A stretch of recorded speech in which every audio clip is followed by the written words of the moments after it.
బ్రహ్మపురి అనే గ్రామంలో సీతయ్య అనే రైతు ఉండేవాడు. అతని వద్ద ఒక గుర్రం ఉండేది. దానిని సీతయ్య మంచిగా చూసుకునేవాడు. మంచి ఆహారం పెట్టేవాడు. దానితో పొలం పనులు చేయించేవాడు. దానికి ఆ పనులు చేయడం నచ్చలేదు. మా పూర్వీకులు రాజుల సంరక్షణలో ఉండేవారు. ఎన్నో యుద్ధాలలో పాల్గొన్నారు. సకల సౌకర్యాలు. నేను మాత్రం బానిసలాగా బతకాల్సి వస్తోంది. ఎలాగైనా ఇక్కడి నుండి వెళ్ళిపోవాలనుకుంది. ఒకరోజు రాత్రి దొంగ సీతయ్య ఇంటికి దొంగతనానికి వచ్చాడు. ఆ సమయంలో అతడు గాఢనిద్రలో ఉన్నాడు. దొంగ మాత్రమే చేతికందిన వస్తువులన్నీ మూట కట్టుకున్నాడు. జరుగుతున్నదంతా గుర్రం చూస్తున్నది. యజమాని మాత్రం అప్రమత్తం చెయ్యలేదు.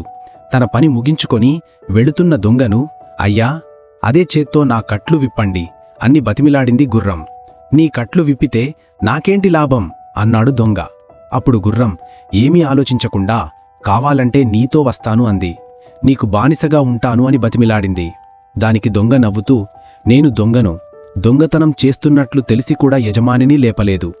నిన్ను పోషిస్తున్న యజమాని పట్ల నీకు కృతజ్ఞత లేదు. నీలాంటి దాన్ని వెంట ఉంచుకోవడం తప్పు. యజమానిపైన విశ్వాసం లేనివారు ఇప్పటికైనా ముంపు అన్నాడు దొంగ. వెంటనే గుర్రం ఆలోచించి, దొంగకు ఉన్న తెలివి నాకు లేకపోయింది అనుకొని యజమాని పట్ల విశ్వాసంతో ఆనాటి నుండి అన్ని పనులు చెయ్యసాగింది.